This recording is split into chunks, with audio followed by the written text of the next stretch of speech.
Allahumma salli ala sayyidina Muhammadin nabiyil ummi wa ala alihi wa sahbihi wa sallam. Sekarang nih orang nih banyak keblinger.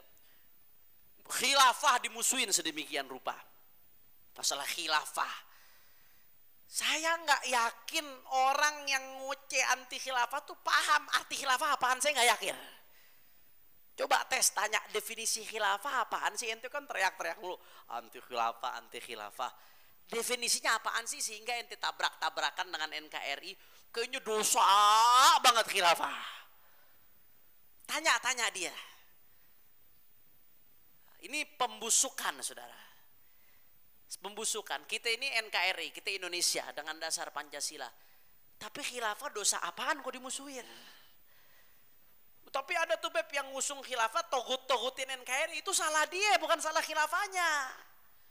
Kalau ada orang yang salah paham dalam memahami khilafah sehingga dibentur-benturkan dengan KRI, jangan salahin khilafahnya, salahin pemahaman merekanya. Jangan khilafahnya malah dimusuhin, betul?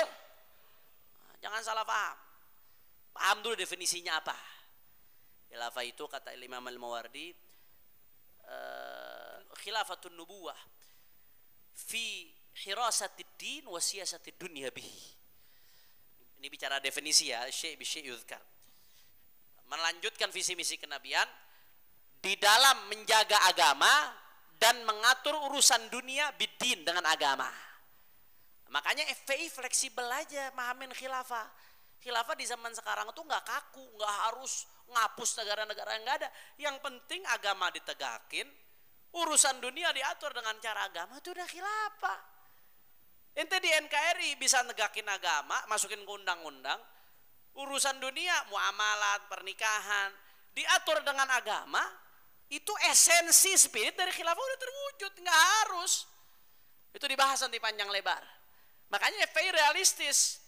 FPI kalau di zaman sekarang konteks khilafah internasional itu yang realistis, ya di OKI itu OKI. Indonesia tergabung dalam OKI. Organisasi Islam Internasional. Nah, tinggal ditingkatkan kerjasamanya. Uni Eropa bisa kok punya mata uang bersama. Kenapa kita negara Islam nggak punya mata uang bersama supaya kita kuat? Apa salah orang ngomong begitu? Salah apa kagak? Uni Eropa punya kok fakta pertahanan bersama. Kenapa kita negara Islam kok disuruh perang satu sama lain? Negara mayoritas Muslim, kenapa kita nggak punya fakta pertahanan bersama? Mereka bisa kok Uni Eropa masuk satu negara dengan lainnya nggak pakai paspor. Kenapa kita mau ke Malaysia aja, tetangga kita sama-sama negara Islam, susahnya setengah mati. Mesti pakai paspor, mau nikah lintas negara, susah bener. Itu realistis aja sekarang. Orang-orang barat punya satelit. Kenapa kok kita gak punya numpang? Coba negara-negara Islam patungan beli satelit. Kira-kira bisa gak kalau mau? Di zaman sekarang kata Syekhul Azhar, sama seperti yang Imam Besar katakan, ini khilafah zaman sekarang begitu dah. Negaranya tetap Indonesia, Malaysia tetap Malaysia. Yang penting nilai syariat itu diterapkan. Kemudian hubungan antar negara-negara Islam internasional itu baik. Sehingga terjadi kekuatan di antara mereka. Contoh sederhana seperti ini Eropa. Itu udah khilafah selesai. Kenapa jadi ente musuhin? Ini berarti yang musuhin, yang benar-benar ngebusukin terus-terusan, emang nggak pengen umat Islam bersatu kuat tuh, nggak pengen saudara. Takut bener mereka. Nggak pengen umat Islam bersatu kuat karena akan jadi sebuah kekuatan yang besar. Karena umat Islam di Indonesia saat ini, kalau di dunia berdasarkan sebagian data, ada data yang mengatakan udah terbanyak jumlahnya di dunia. Tapi ada yang mengatakan terbanyak kedua secara jumlah. Secara jumlah terbanyak kedua. Nah, jadi begitu. Pahamin dulu khilafah itu apa sih? Andai kata ada sebagian yang mahamin khilafah, ya salahin dianya. Jangan nyalahin khilafahnya. Paham apa kagak? Paham atau tidak?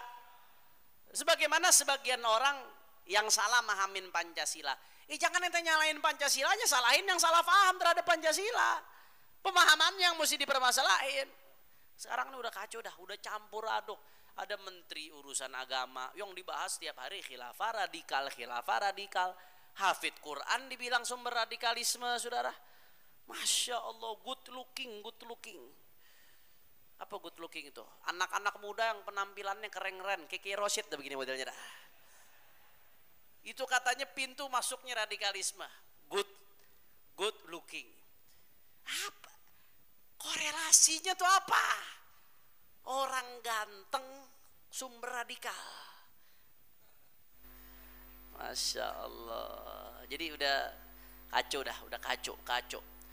Hafid Quran, good looking, hafid Quran, fasih bahasa Arab, itu jadi pintu radikalisme katanya. Ini apa? Justru dari Al-Quran kami belajar. La yanhakumullah 'anil ladzina lam yuqatilukum fid din wa lam yukhrijukum min diyarikum an tabarruhum wa tuqsitu ilaihim. Allah enggak melarang kalian untuk berbuat baik kepada mereka yang beda agama selama mereka tidak memerangi kita. Kami belajar toleransi dari Al-Quran. Anda katakan hafid Quran sumber radikal, dari mana sumbernya itu saudara? Betul? Kami belajar rahmah, wa ma arsalnaka illa rahmatan, dari Al-Quran. Wallahi kalau nggak ada Al-Quran kami nggak tahu rahmah saudara. Kalau nggak ada Al-Quran kami mungkin satu sama lain masih saling makan makanan antar orang seperti orang-orang dulu saudara. Al-Quran yang ajarkan kami rahmah, Al-Quran yang ajarkan kami toleransi. Para hafid Quran itu yang bikin umat jadi adem.